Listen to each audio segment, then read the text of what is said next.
Hi everyone, this is Mary here in Mary Reads. Welcome back to my channel. Today's video is going to be a book haul, and not just a regular book haul. It's going to be a Halloween themed book haul. Starting probably the end of September, the beginning of October, I realized that I want to get slightly deeper into mysteries, and I started taking those books out from the library. But then I realized that October is a month of Halloween, so why don't I try a new genre? And this genre is horror books. I probably never have read any horror stories except maybe like Stein's horror stories for kids, but those do not really count. So I was very excited about this genre and I got a bunch of books, and today we're gonna have horror and mysteries. So let's begin. Get some tea, coffee, get comfortable, and enjoy the video. And the first book is a horror novel, and it's called The Nigh House. And in this story, we are following a boy who comes to a new town or a new village. He's an outcast. Nobody wants to be friends with him. People do not like him and they keep whispering around him.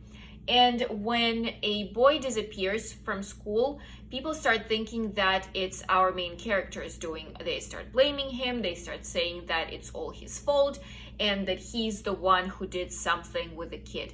But our main character tells everybody that it wasn't him.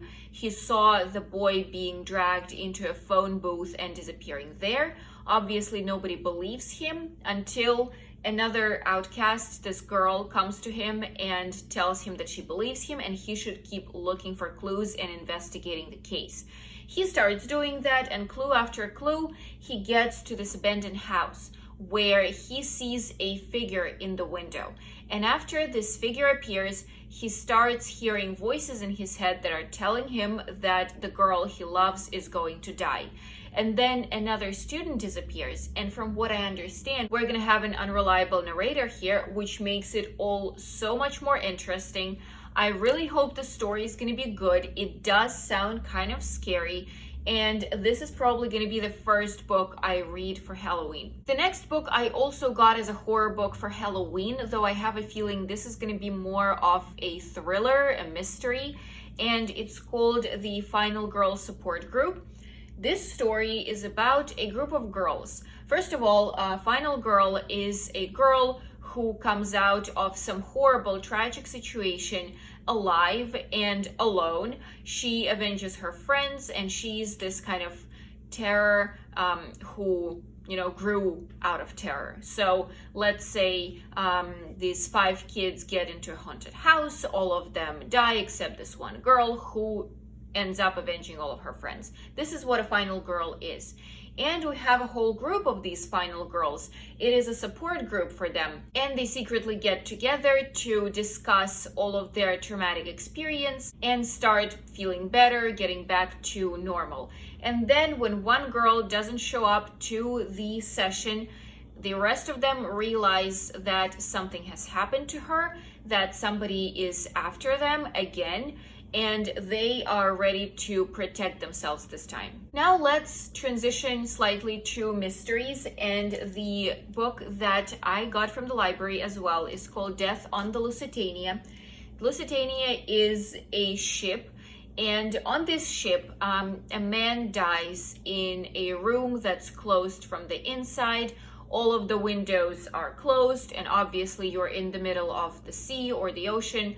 Who could have done it? Nobody could have gotten, out of the street. So it has to be somebody from this ship, and somehow he should have, closed the window and closed the door from the inside. Nobody knows how. And on this ship, there is also a police officer, I think a police officer or a detective traveling.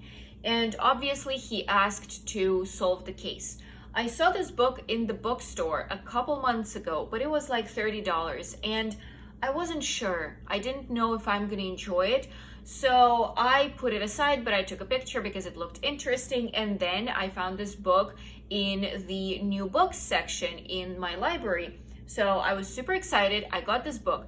And why I was so excited about this book also is because every time a book says, like here, perfect for Agatha Christie's lovers, or this book takes after the Agatha Christie's mysteries, and it's kind of the same way she wrote. So every time people are implying that if I like Agatha Christie, I'm gonna like this, I get very curious and I really want to read this book.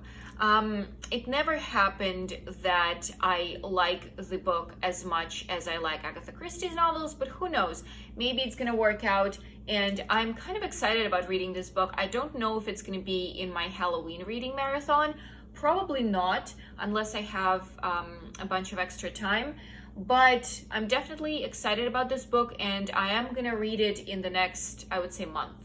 Now, this next book I got because of the death on the Lusitania. And this book is Agatha Christie's Caribbean Mystery. It also happens on a cruise ship, and that's why I thought that these books might somehow correlate, be similar, and this is how I decided to compare them. So this is a Miss Marple mystery, and in this novel, Miss Marple decides to get a vacation, take a break, and she gets on a cruise ship. And on this cruise ship, she meets this captain, naval captain or something, naval officer, who tells her that he once knew a murderer. And the second he's about to reveal the name, he sees something, or, his mind just slips and he goes to do something else. And obviously after that, he's found dead. And Miss Marple will need to figure out who this murderer is. He probably is on the ship, and we're going to be solving the case with her. I'm not a huge fan of Miss Marple mysteries, just because she is barely present. She's only there to kind of help here and there, and I mentioned that before, but my friend told me that this is one of the better Agatha Christie's novels, so I decided to try it out and compare it to the Death on the Lusitania at the same time. Next book is Tana French's Faithful Place, and I've heard about Tana French quite a bit.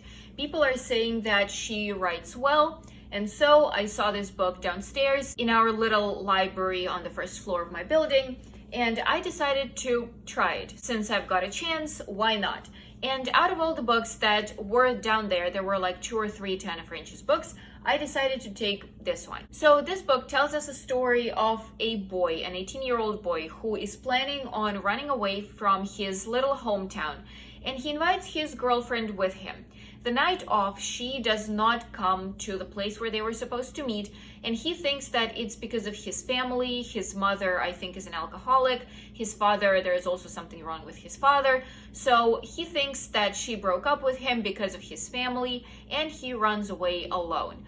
But 20 years later, when he's already a detective, a respectable detective in a big city, he finds out that her suitcase was found somewhere in their little town, and he realizes that she probably wanted to run away with him.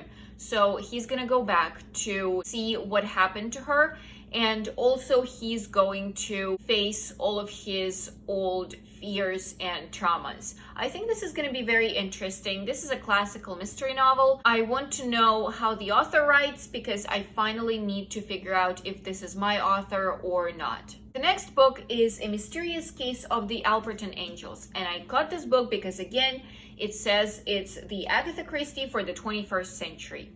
Is it really? I need to check it out.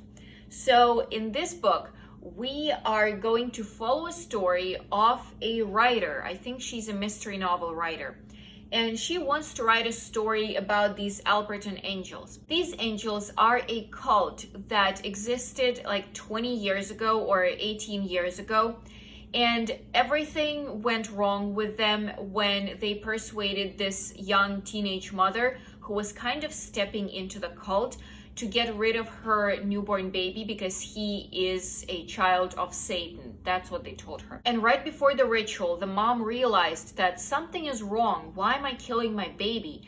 And she ran away, called the police, and all of the angels decided to kill themselves instead of going into trial. So 18 years pass. The boy, the newborn baby, is already turning 18. And our mystery novel writer wants to interview him, find him and interview him, and figure out a story of the Alberton Angels. But she has a rival, another author who not only is more popular than her, but he also took part in the trial for these Alberton angels. And obviously he has more connections, he has more ways to get into the story.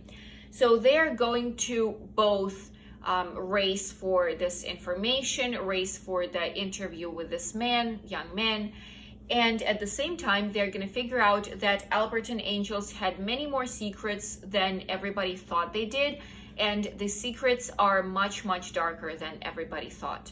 I'm kind of excited about this book. I have never read anything with a cult in it. I can't say it's my favorite trope. It's something that I'm very interested in, but let's see how it goes. Maybe it's going to be an eye-opener and I'm going to fall in love with stories that have cults in them. And let's finish up our mystery section with this cozy fall mystery that's called the Thursday Murder Club. This is a book series. They have 4 books and this is the first one. I wanted to get it from the library for a while, and when I finally saw that it's available, I did. And at the same time, literally the next day after I got this book, I was so excited about it, I saw the review of it from one of the book bloggers whose opinion I usually trust.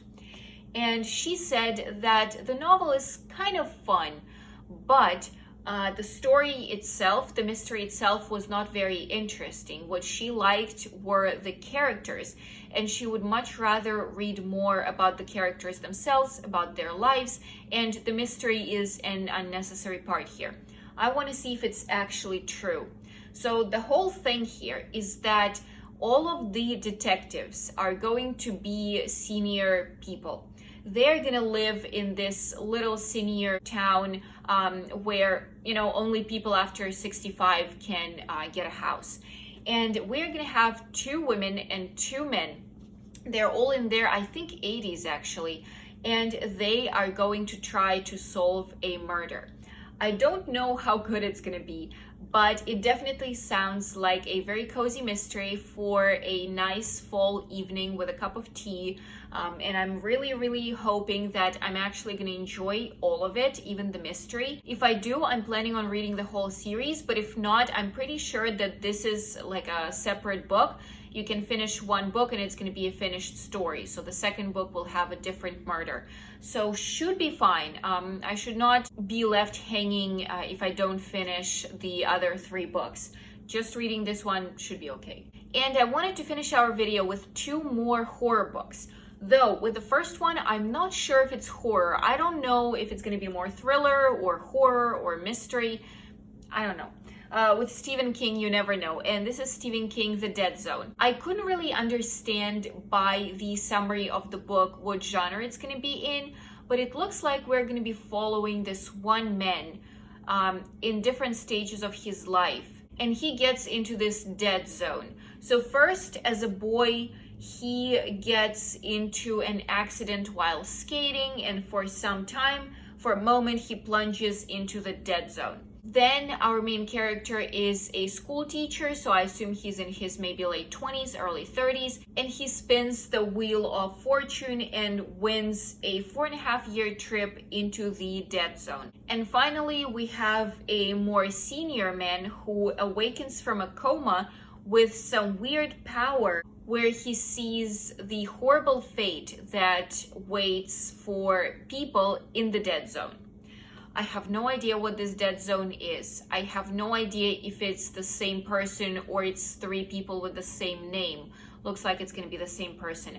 I have no idea how you get into the dead zone, but it feels like it's going to be something very mysterious and terrifying, so I'm going to try reading it for Halloween. The last book is going to be either very good or very bad. I have no idea. And it's called The House of Hunger. And in this book, we're gonna follow a story of a young girl who grows up into a very, very poor town where all she knows is hunger and need. And she wants to get out of this place. So she sees a listing in the newspaper that says that somebody's seeking a blood mate. She responds to this listing and is hoping to get out of her town and get into the rich northern part of the country or whatever, where all of these super duper wealthy people live and they drink blood. So she becomes one of these people whose blood is going to be drunk. And she gets into the house of hunger where this crazy life begins. I have no idea what it's going to be like and what's going to happen, but it looks like we're going to have a little bit of maybe vampires or something similar. And then it's going to be the House of Hunger itself is going to have some secrets. So hopefully it's going to be good. I don't have very high expectations for this book. It looks very, very suspicious. I'm not sure, but we'll see. I also got it for Halloween, so if I have time, I'm going to read it. If not, then maybe a little bit later. But I definitely want to see what the story is about. And these were all the books in this book haul. Please let me know if you've read any of these books. Like this video if you enjoyed it, subscribe to my channel, and I'll see you soon. Bye bye.